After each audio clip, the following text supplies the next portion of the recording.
ಮಾಘಪುರಾಣ ಅಧ್ಯಾಯ 11 ಮಾಘಸ್ನಾನ ವ್ರತದ ಮಹಿಮೆ. ದೇವತೆಗಳು ಮಹಾವಿಷ್ಣುವು ಹೇಳಿದುದನ್ನು ಕೇಳಿ ತಮ್ಮ ಅನುಮಾನವನ್ನು ದೂರ ಮಾಡಿಕೊಂಡರು. ಶ್ರೀಹರಿಯು ಮಾತನಾಡಿ, ದೇವತೆಗಳೇ, ವಿಶ್ವಾಮಿತ್ರ ಮುನಿ ಮಾಘಸ್ನಾನದಿಂದ ಕಪಿರೂಪವನ್ನು ಕಳೆದುಕೊಂಡನೆಂದ ಮೇಲೆ ದೇವೇಂದ್ರನು ಮಾಘಸ್ನಾನದಿಂದ ಕತ್ತೆ ಮುಖವನ್ನು ಕಳೆದು ಮೊದಲಿನ ರೂಪವನ್ನು ತಾಳುವುದರಲ್ಲಿ ಸಂದೇಹವೇ ಇಲ್ಲ ಎಂದರು. ಪ್ರಯಾಗ ಕ್ಷೇತ್ರ ಮಾಘಸ್ನಾನಕ್ಕೆ ಅತ್ಯುತ್ತಮ ಸ್ಥಳವಾಗಿದೆ. ಪ್ರಯಾಗವನ್ನು ತೀರ್ಥರಾಜನೆಂದು ಕರೆಯುತ್ತಾರೆ. ಅಷ್ಟೇ ಅಲ್ಲ, ಗಂಗಾ, ಯಮುನಾ, ಸರಸ್ವತಿಯರ ಸಂಗಮದಲ್ಲಿ ಮಾಘಸ್ನಾನ ಮಾಡಿದವರಿಗೆ ಸ್ವರ್ಗ ಮೋಕ್ಷಗಳು ಎರಡೂ ದೊರೆಯುತ್ತವೆ.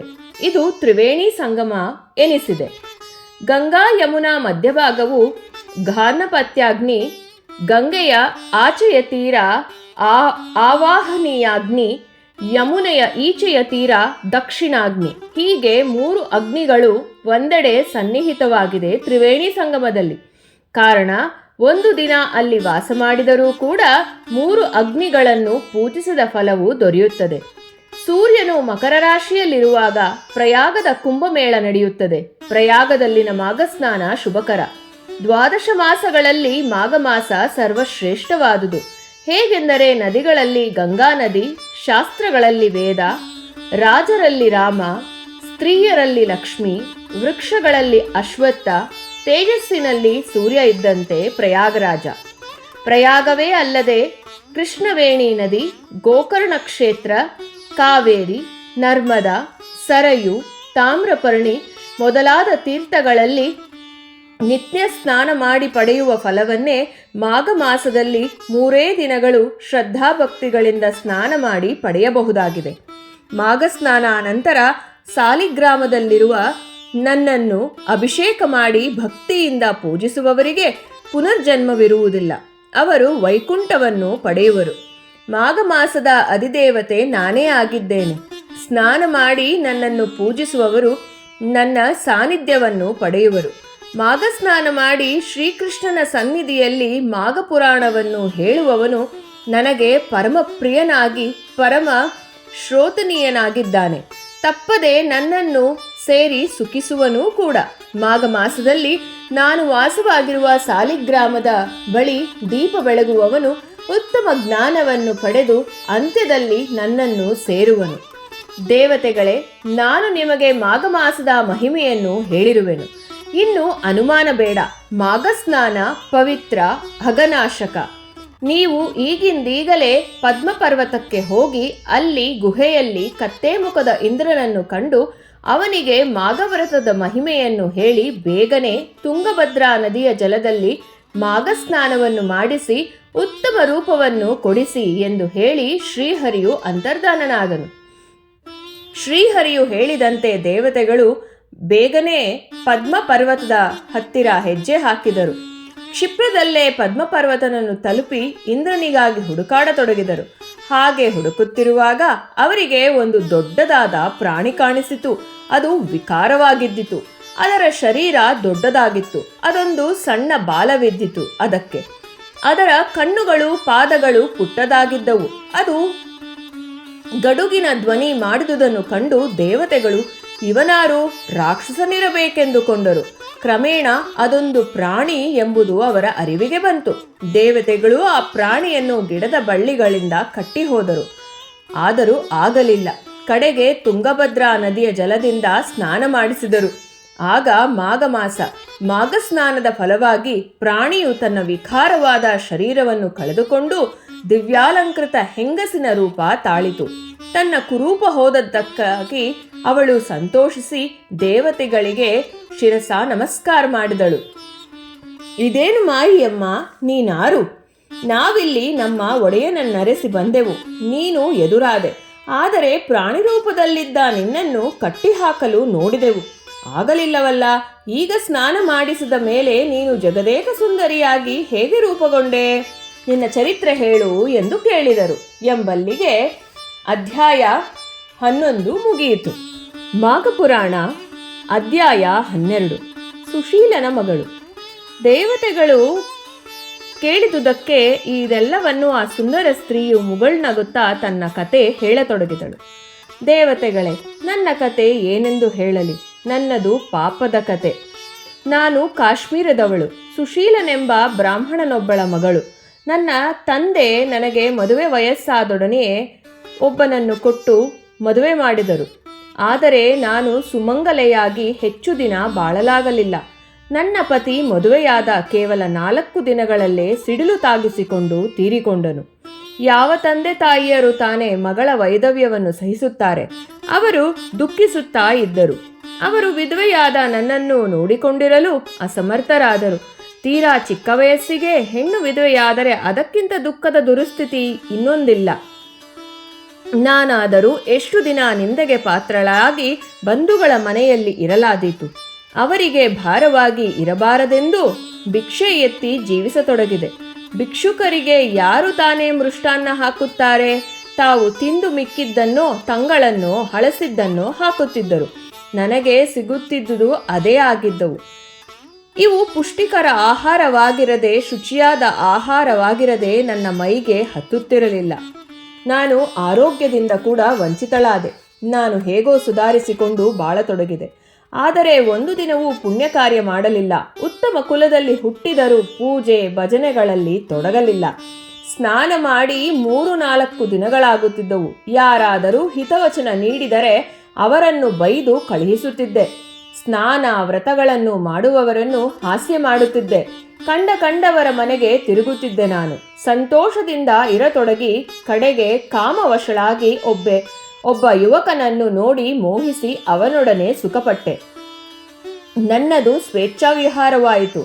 ನಾನು ಬರಬರುತ್ತಾ ಬೇಕಾದವರೊಂದಿಗೆ ವ್ಯಭಿಚಾರಕ್ಕಿಳಿದು ಬಿಟ್ಟೆ. ಹೆಣ್ಣಾಗಿ ಹುಟ್ಟಿದವಳು ಯಾವ ಕೆಲಸ ಮಾಡಬಾರದೋ ನಾನು ಅದನ್ನೇ ಮಾಡಿದೆ. ಹೀಗೆ ನನ್ನ ಜೀವನವೆಲ್ಲ ಹರಿಪೂಜೆ, ಧ್ಯಾನ, ಭಜನೆ, ಉಪವಾಸ ಇದಾವುದೂ ಇಲ್ಲದೆ ಕಳೆದು ಹೋಯಿತು. ವಯಸ್ಸಾದಾಗ ರೋಗಕ್ಕೀಡಾಗಿ ನರಳಿ ಒಂದು ದಿನ ತೀರಿಕೊಂಡೆ. ಸತ್ತ ಬಳಿಕ ನಾನು ಅನುಭವಿಸಿದ್ದು ಇನ್ನೂ ಕಷ್ಟದ ಬದುಕು. ನರಕದಲ್ಲಿ ಬಾಧಿತಳಾಗಿ ಇದಾದ ಬಳಿಕ 3 ಜನ್ಮ ಎತ್ತಿದೆ. 3 ಜನ್ಮದಲ್ಲಿ ಹುಲಿಯ ಜನ್ಮ ಕಳೆದ ಬಳಿಕ ಕೆಲವು ನೀಚ ಪ್ರಾಣಿಗಳ ಜನ್ಮ ಎತ್ತಿದೆ. ಕ್ರೂರ ಪಕ್ಷಿಗಳ ಜನ್ಮವೆತ್ತಿ ಜನಕ್ಕೆ ಉಪದ್ರವವಿದೆ. ಪಿಸಾಚಿಯಾಗಿಯೂ ಜನ್ಮ ಎತ್ತಿದ್ದೆ. ಕಡೆಗೆ ನೀವೀಗ ಕಂಡ ಪ್ರಾಣಿಯ ರೂಪವನ್ನು ತಾಳಿದ್ದೆ ನಾನು. ಸುಂದರಿಯ ಮಾತುಗಳನ್ನು ಕೇಳಿದ ದೇವತೆಗಳು ಪ್ರಾಣಿ ರೂಪದಿಂದ ಮತ್ತೆ ಮೊದಲಿನ ರೂಪ ತಾಳಲು ಹೇಗೆ ಸಾಧ್ಯವಾಯಿತು ಎಂದು ಪ್ರಶ್ನಿಸಿದರು. ಸುಂದರಿಯು ಉತ್ತರಿಸುತ್ತಾ, ನಾನು ಪ್ರಾಣಿಗಳ ಜನ್ಮ ಎತ್ತಿದೆನಷ್ಟೇ. ಆದರೆ ವಿಧವೆಯಾಗಿದ್ದಾಗ ಒಂದು ದಿನ ಅದು ಬೇಸಿಗೆಯ ಧಗೆ ತಾಳಲಾರದೆ ಬಳಲಿ ಬಂದ ಬ್ರಾಹ್ಮಣನೊಬ್ಬನಿಗೆ ನನ್ನ ಬಳಿ ಇದ್ದ ತಂಗಳನ್ನವನ್ನೇ ಕೊಟ್ಟು ಉಪಚಾರ ಮಾಡಿದ್ದೆ. ಅದರ ಕಿಂಚಿತ್ ಪುಣ್ಯಫಲದಿಂದ ನಾನು ಪ್ರಾಣಿ ಜನ್ಮ ಎತ್ತಿದ್ದರೂ ಕೂಡ ಇಂದು ನನಗೆ ನಿವೃತ್ತಿಯಾಗಿದೆ. ಇದಕ್ಕೆ ಕಾರಣವೆಂದರೆ ನಾನು ಮಾಘಸ್ನಾನ ಪ್ರಭಾವದಿಂದ ನನ್ನ ರೂಪ ನನಗೆ ಬಂದದ್ದು. ದೇವತೆಗಳು ಮತ್ತೆ ತಾವು ಬಂದಿದ್ದ ಕಾರ್ಯದತ್ತ ಪ್ರವೃತ್ತರಾಗಿ ದೇವೇಂದ್ರನನ್ನು ಹುಡುಕುತ್ತಾ ಹೊರಟರು. ಕತ್ತೇ ಮುಖದ ದೇವರಾಜನದೇ ಆಗಿತ್ತು ಆ ವಿಕಾರವಾದಂಥ ಕೂಗು. ಕತ್ತೆಯ ಕಿವಿಗಳು ಮೇಲೆದ್ದವು. ಕೂಡಲೇ ದೇವತೆಗಳು ಅವನನ್ನು ಗುರುತಿಸಿದರು. ದೇವೇಂದ್ರನು ನಾಚಿಕೊಂಡು ಮತ್ತೆ ಗುಹೆಯೊಳಗೆ ಅವಿತುಕೊಂಡನು. ಬಳಿಕ ದೇವತೆಗಳು ಅವನನ್ನು ಬೆನ್ನಟ್ಟಿ ಹೋಗಿ, ದೇವರಾಜ, ಏನೋ ಆದದ್ದು ಹಾಗೆ ಹೋಯಿತು. ವಿಷಗಳಿಗೆ ನಿನ್ನ ಈ ಸ್ಥಿತಿಗೆ ಕಾರಣವನ್ನು ನಾವು ಸಾಕ್ಷಾತ್ ಶ್ರೀ ಮಹಾವಿಷ್ಣುವಿನಿಂದಲೇ ಕೇಳಿದೆವು. ಅದಕ್ಕೆ ಪರಿಹಾರವನ್ನು ಕಂಡುಕೊಂಡಿದ್ದೇವೆ. ನಿನ್ನ ಈ ಗಾರ್ಧವ ರೂಪವನ್ನು ಹೋಗಲಾಡಿಸಲೆಂದೇ ನಾವಿಷ್ಟು ದೂರ ಬಂದಿದ್ದೇವೆ. ನೀನು ನಮ್ಮೊಡನೆ ಬಾ. ಬಂದು ತುಂಗಭದ್ರಾ ನದಿಯಲ್ಲಿ ಮಾಘಸ್ನಾನ ಮಾಡಿ ಈ ರೂಪದಿಂದ ಮುಕ್ತನಾಗು ಎಂದರು. ದೇವೇಂದ್ರನಿಗೆ ವಿಷಯ ಮನದಟ್ಟಾಗಿ ಅವನು ತಡಮಾಡದೆ ದೇವತೆಗಳೊಡನೆ ಮಾಘಸ್ನಾನಕ್ಕಾಗಿ ತುಂಗಭದ್ರಾ ನದಿಗೆ ಹೋದನು. ಶ್ರದ್ಧಾ ಭಕ್ತಿಗಳಿಂದ ಆ ಪವಿತ್ರ ನದಿಯಲ್ಲಿ ಮಾಘಸ್ನಾನ ಮಾಡಿದನು. ಮಾಘಸ್ನಾನ ಫಲದಿಂದ ದೇವೇಂದ್ರನು ಶಾಪ ವಿಮೋಚನೆ ಹೊಂದಿ ಕತ್ತೆಯ ಮುಖ ಕಳೆದುಕೊಂಡು ತನ್ನ ಎಂದಿನ ಸುಂದರ ರೂಪವನ್ನು ಪಡೆದನು. ಈ ದಿವ್ಯ ಕಥೆಯನ್ನು ಭೃತ್ಸವದ ಮಹರ್ಷಿಯು ಜುನ್ನುವಿಗೆ ಹೇಳಿ, ಕಂಡೆಯ ಮಾಘಸ್ನಾನದ ಪ್ರಭಾವದಿಂದ ದೇವೇಂದ್ರನೇ ಪಾಪಮುಕ್ತನಾಗಿ ಪ್ರಭುತ್ವವನ್ನು ಮರಳಿ ಪಡೆದನು. ಮಾಘಸ್ನಾನದ ಮಹಿಮೆಯೇ ಅಂತಹದಾಗಿದೆ. ಮಾಘಸ್ನಾನ ನಂತರ ಹರಿಪೂಜೆ ಮಾಡಿ ಮಾಘಪುರಾಣ ಶ್ರವಣ ಮಾಡುವವನು ಶ್ರೀಹರಿಯ ಲೋಕವನ್ನು ಸೇರುವನು. ಇದಕ್ಕಿಂತಲೂ ಇನ್ನೊಂದು ವಿಚಿತ್ರವಾದ ಕತೆ ಹೇಳುವೆನು ಕೇಳು. ಒಂದು ಪಿಶಾಚಿ ಮಾಘ ಮಾಸದ ಮಹಿಮೆಯನ್ನು ಕೇಳಿ ತಿಳಿಯಿತೆಂದರೆ ನಂಬುವೆಯಾ? ಆದರೂ ಅಂತಹ ಒಂದು ಕತೆ ಇದೆ ಎಂದು ಕುತೂಹಲ ಹುಟ್ಟಿಸಿದನು. ಅಧ್ಯಾಯ 12 ಮುಕ್ತಾಯವಾಯಿತು. ಮಾಘಪುರಾಣ 13ನೆಯ ಅಧ್ಯಾಯ ಪಿಶಾಚಿಯ ಮುಕ್ತಿ. ಈ ಮಾತನ್ನು ಕೇಳಿದ ಮುನಿಯು ಮಹರ್ಷಿಯನ್ನು ಕುರಿತು, ಸ್ವಾಮಿ, ತಮ್ಮ ದಯದಿಂದ ಶ್ರೀಹರಿಯನ್ನು ಹಾಗೂ ಅವರ ಕಥಾಮೃತವನ್ನು ಕೇಳಿ ತೃಪ್ತಿಯಾಯಿತು. ಆ ಪಿಶಾಚಿಯು ಯಾರು? ಅದು ಈ ಪುರಾಣವನ್ನು ಹೇಗೆ ಕೇಳಿತು?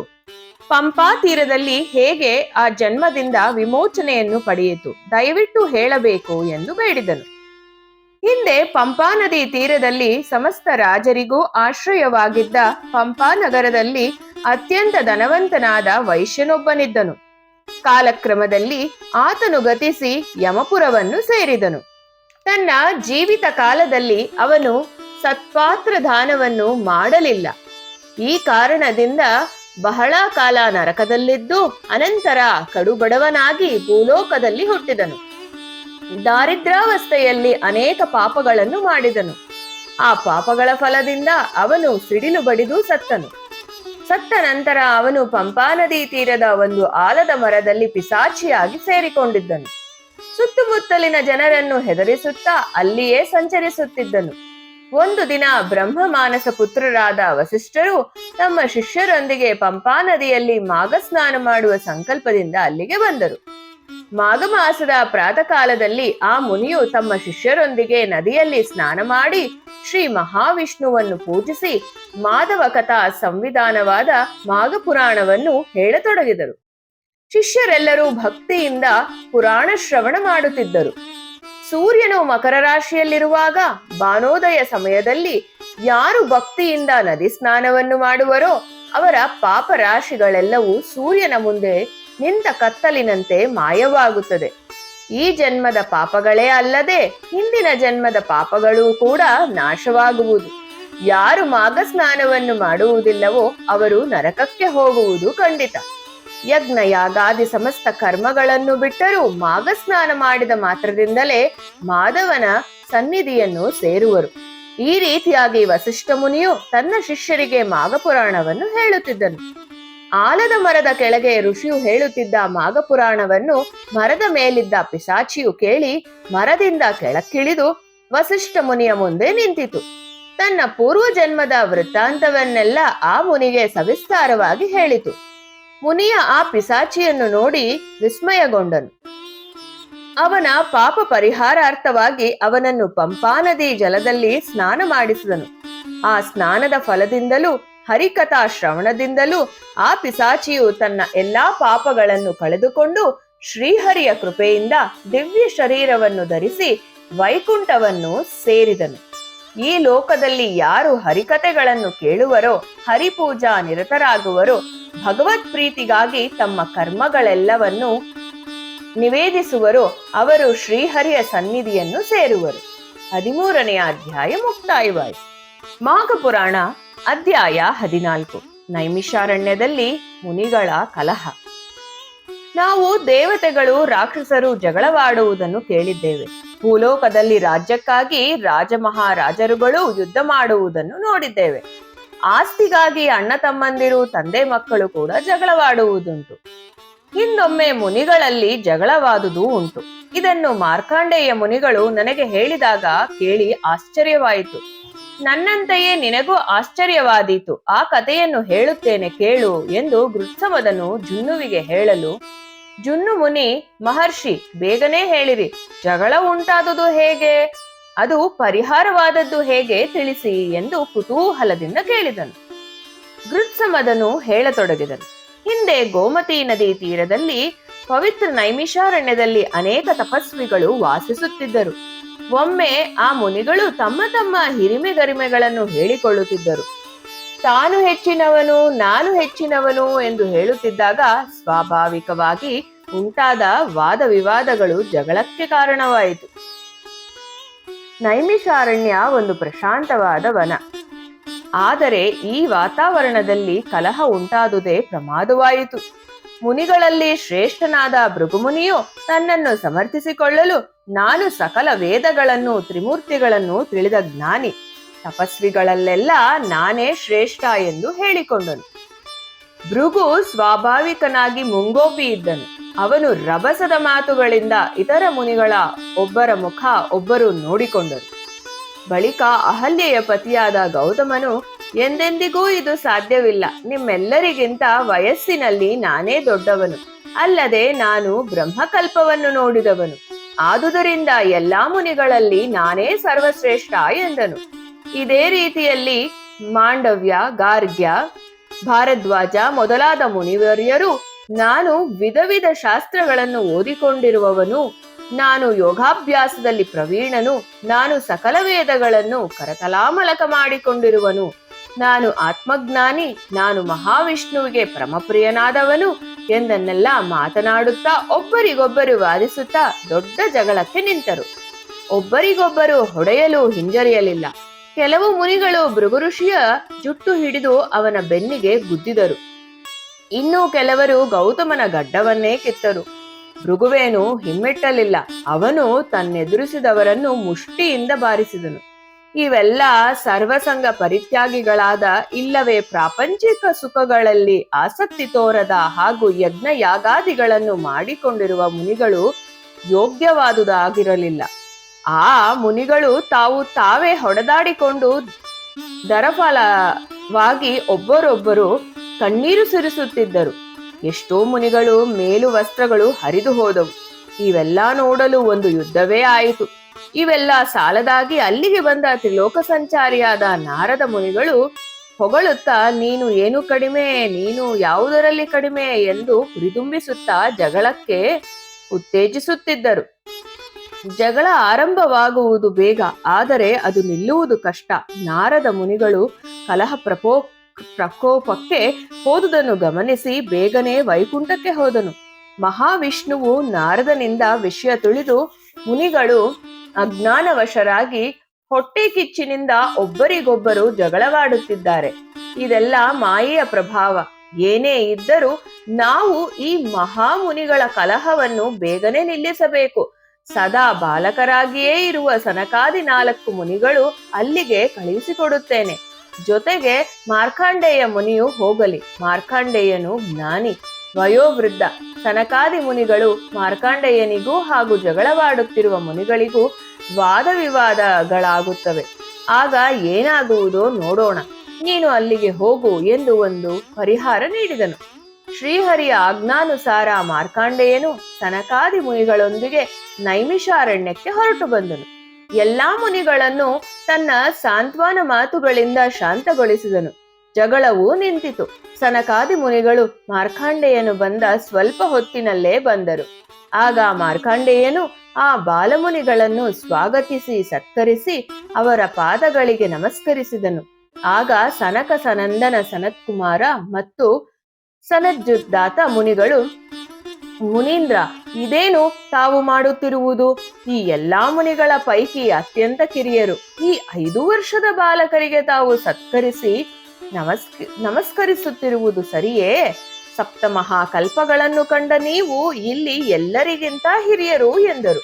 ಶ್ರೀಹರಿಯ ಧ್ಯಾನದಲ್ಲೇ ಸದಾ ಇರುತ್ತಿದ್ದ ಸನಕಾದಿ ಮುನಿಗಳನ್ನು ಉದ್ದೇಶಿಸಿ ಮಾರ್ಕಾಂಡೇಯನು, ಸನಕಾದಿ ಮುನಿಗಳೇ, ನೀವು ಬ್ರಹ್ಮಮಾನಸ ಪುತ್ರರು. ನೀವು ಸದಾ ಕಾಲದಲ್ಲಿ ಶ್ರೀಹರಿ ಸಾನ್ನಿಧ್ಯದಲ್ಲಿ ಇದ್ದು ಹರಿನಾಮ ಸಂಕೀರ್ತನೆ ಮಾಡುತ್ತಿರುವಿರಿ.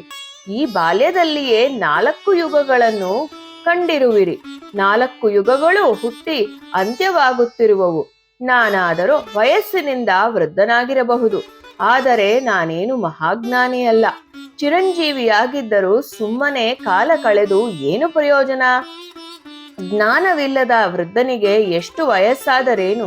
ಕಲ್ಲು ನೀರೊಳಗಿದ್ದಂತೆ ಅದೇನು ಮೋಕ್ಷ ಹೊಂದುವುದೇ? ನೀವು ಶ್ರೀಹರಿ ಧ್ಯಾನ ನಿರತರಾಗಿದ್ದು ಶ್ರೀಹರಿಗೆ ಪರಮಪ್ರಿಯರಾಗಿರುವಿರಿ. ನಿಮ್ಮ ಹೃತ್ಕಮಲಗಳಲ್ಲಿ ಆ ಪರಮಾತ್ಮನು ಸದಾ ವಾಸವಾಗಿರುವನು. ಶ್ರೀಹರಿಗೆ ಪ್ರಿಯನಾದವನು ಪುಟ್ಟ ಬಾಲಕನಾದರೂ ವೃದ್ಧನಂತೆ ಪೂಜ್ಯನು, ಗುರು ಸಮಾನನು. ವಿಷ್ಣುವಿನ ದಿವ್ಯ ಚರಿತೆಯನ್ನು ಕೇಳುವನು. ಸಾಮಾನ್ಯ ಮನುಷ್ಯನಾದರೂ ಗೌರವಾನ್ವಿತನಾಗುತ್ತಾನೆ. ನೀವಾದರೂ ಹಗಲು ರಾತ್ರಿಗಳೆನ್ನದೆ ಯಾವಾಗಲೂ ಶ್ರೀಹರಿ ಧ್ಯಾನ ಪೂಜೆಗಳಲ್ಲಿ ನಿಮ್ಮನ್ನು ತೊಡಗಿಸಿಕೊಂಡಿರುವಿರಿ. ನಿಮ್ಮ ಜೀವನ ಸಾರ್ಥಕವಾದುದು. ನಾನಾದರೂ ಶ್ರೀಹರಿಯ ಕಥೆಗಳನ್ನು ಆಲಿಸಲಿಲ್ಲ. ಹೀಗಿರುವಾಗ ನಾನೆಷ್ಟು ಹಿರಿಯನು. ನಾನು ತಮ್ಮಲ್ಲಿ ನಡೆದುಕೊಂಡ ರೀತಿಯಲ್ಲಿ ಯಾವ ತಪ್ಪೂ ಇಲ್ಲ ಎಂದನು. ಮಾರ್ಕಾಂಡೇಯನು ಮಾತನಾಡಿದುದನ್ನು ಕೇಳಿದ ಕಲಹಪ್ರಿಯರಾಗಿದ್ದ ಮುನಿಗಳೆಲ್ಲರೂ ಒಬ್ಬರಿಗೊಬ್ಬರು ಮುಖ ನೋಡಿಕೊಂಡು ತಮ್ಮ ತಮ್ಮಲ್ಲೇ ಗೊಣಗಾಡಿಕೊಂಡರು. ಮಾರ್ಕಾಂಡೇಯನು ಹೇಳಿದುದನ್ನೆಲ್ಲ ಆಲಿಸಿದ ಸನಕಾದಿ ಮುನಿಗಳಿಗೆ ಮುನಿಹರಿಯನ್ನು ಕುರಿತು ಆಡಿದ ಮಾತುಗಳು ಪರಮಪ್ರಿಯವಾದವು. ಅವರು, ಮುನೀಂದ್ರ, ನೀವು ಹೇಳಿದುದು ಅಕ್ಷರಶಃ ಸತ್ಯ. ಶ್ರೀಹರಿಯು ಜಗದೋದ್ಧಾರನಾಗಿದ್ದು ಎಲ್ಲಾ ಜೀವರಾಶಿಗಳಲ್ಲಿ ಸರ್ವಶ್ರೇಷ್ಠನು.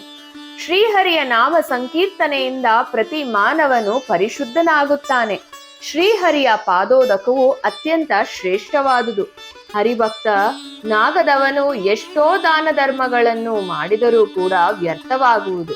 ಶ್ರೀಹರಿಯ ಪೂಜೆ ಮಾಡದ ಕೈಗಳು ಇದ್ದರೂ ಒಂದೇ, ಇಲ್ಲದಿದ್ದರೂ ಒಂದೇ. ಶ್ರೀಹರಿಯ ಪೂಜೆಯಿಂದ ಎಲ್ಲಾ ಪಾಪಗಳು ದೂರವಾಗುವುದು. ಪ್ರಹ್ಲಾದ, ಧ್ರುವ, ದ್ರೌಪದಿ, ಅರ್ಜುನ ಇವರೆಲ್ಲ ನಾರಾಯಣನನ್ನು ನಂಬಿ ಅವನ ಧ್ಯಾನದಿಂದ ಪುನೀತರಾದವರಲ್ಲವೇ? ವಿಭೀಷಣನು ರಾಕ್ಷಸನಾದರೂ ಶ್ರೀರಾಮನ ಭಕ್ತನು. ಹನುಮಂತ ರಾಮನಲ್ಲೇ ಒಂದಾದನು. ಹನುಮ ಒಲಿದರೆ ರಾಮನು ಒಲಿಯುವನು. ಶ್ರೀಹರಿಯ ಗುಣಗಾನ ಮಾಡುವವನೇ ಶ್ರೇಷ್ಠನು ಎಂದರು. ಸನಕಾದಿ ಮುನಿಗಳ ಆಲಿಸಿದ ಗೌತಮಾದಿ ಮುನಿಗಳು ತಮ್ಮ ವರ್ತನೆಗೆ ನಾಚಿಕೊಂಡರು. ನಮಗೆ ಭಗವಂತನು ನೀಡಿರುವ ಆಯಸ್ಸಿನ ಅವಧಿಯಲ್ಲಿ ಶ್ರೀಹರಿ ಧ್ಯಾನ ನಿರತರಾಗಿರದೆ ಒಬ್ಬರಿಗೊಬ್ಬರು ಅಹಂಕಾರ ಮತ್ಸರಗಳಿಂದ ವೃಥ ಜಗಳವಾಡಿದೆವಲ್ಲ, ನಾವು ಮುನಿಗಳೆಂದು ಹೇಳಿಕೊಳ್ಳಲು ನಾಚಿಕೆಯಾಗುತ್ತಿದೆ ಎಂದು ಭಾವಿಸಿದರು. ಬಳಿಕ ಪ್ರತಿಯೊಬ್ಬರೂ ಸನಕಾದಿ ಮುನಿಗಳಿಗೆ ನಮಸ್ಕರಿಸಿ, ಮುನಿಗಳೇ, ತಾವು ಇಲ್ಲಿಯವರೆಗೂ ಬಂದು ನಮ್ಮ ಅಜ್ಞಾನವನ್ನು ಹೋಗಲಾಡಿಸಿದಿರಿ. ನಿಜಕ್ಕೂ ನಾವೆಲ್ಲ ಅಜ್ಞಾನವಶರಾಗಿ ಶ್ರೀಹರಿಯನ್ನು ಮರೆತು ಕದನವಾಡಿದೆವು. ಇಂದಾದರೂ ತಮ್ಮಿಂದ ಶ್ರೀಹರಿಯ ಕಥೆಯನ್ನು ಕೇಳುವ ಅವಕಾಶವಾಯಿತು. ತಾವು ಆ ಭಗವಂತನ ಚರಿತೆಯನ್ನು ನಮಗೆ ಹೇಳಬೇಕು ಎಂದು ಪ್ರಾರ್ಥಿಸಿಕೊಂಡರು. ಶೌನಕಾದಿ ಮುನಿಗಳು ತಮ್ಮ ಅಜ್ಞಾನವನ್ನು ಕಳೆದುಕೊಂಡುದರಿಂದ ಮಾರ್ಕಾಂಡೇಯ, ನಾರದರು, ಸನಕಾದಿ ಮುನಿಗಳು ತಾವು ಬಂದ ಕಾರ್ಯ ಸಿದ್ಧಿಯಾಯಿತೆಂದು ವೈಕುಂಠಕ್ಕೆ ಹಿಂದಿರುಗಿ ಪರಮಾತ್ಮನಲ್ಲಿ ನಡೆದುದನ್ನು ನುಡಿದರು. ಶ್ರೀಮನ್ನಾರಾಯಣನು ಸೂತ ಮುನಿಯನ್ನು ಕರೆಯಿಸಿ ನೈಮಿಷಾರಣ್ಯಕ್ಕೆ ಹೋಗಿ ಶೌನಕಾದಿ ಮುನಿಗಳಿಗೆ ಶ್ರೀ ಮಹಾವಿಷ್ಣುವಿನ ಕಥೆಗಳನ್ನು ಹೇಳಿ ಬರಲು ತಿಳಿಸಿದನು. ಜಗನ್ನಾಟಕ ಸೂತ್ರಧಾರಿ ಶ್ರೀಹರಿಯ ಆಜ್ಞೆಯನ್ನು ಶಿರಸಾವಹಿಸಿ ಸೂತರು ನೈಮಿಷಾರಣ್ಯಕ್ಕೆ ಬಂದು ಶೌನಕಾದಿ ಮುನಿಗಳಿಗೆ ಪರಮಾತ್ಮನ ದಿವ್ಯ ಚರಿತೆಯನ್ನು ಹೇಳಿದರು. ಗೃತ್ಸಮದನು ಜುನ್ನುವಿಗೆ ಮುನಿಗಳ ಕಲಹದ ಪ್ರಸಂಗವನ್ನು ತಿಳಿಸಿ, ಜುನ್ನು, ತಿಳಿದೆಯಾ? ಮಾಘ ಮಾಸಾಧಿಪತಿಯಾದ ಶ್ರೀಹರಿ ಎಲ್ಲರಲ್ಲೂ ಶ್ರೇಷ್ಠ. ಅವನ ನಾಮಸ್ಮರಣೆಯಿಂದ ಚಿಂತೆಗಳು ದೂರ, ಪಾಪಗಳು ದೂರ, ಭವಬಂಧನದಿಂದ ಬಿಡುಗಡೆ ಹೊಂದಲು ಶ್ರೀಹರಿಯ ನಾಮ ಜಪ ಒಂದೇ ನಮಗಿರುವ ಸುಲಭೋಪಾಯ ಎಂದು ಹೇಳಿದನು. 14ನೇ ಅಧ್ಯಾಯ ಮುಕ್ತಾಯವಾಯಿತು. ಸರ್ವಂ ಶ್ರೀ ಕೃಷ್ಣಾರ್ಪಣಮಸ್ತು.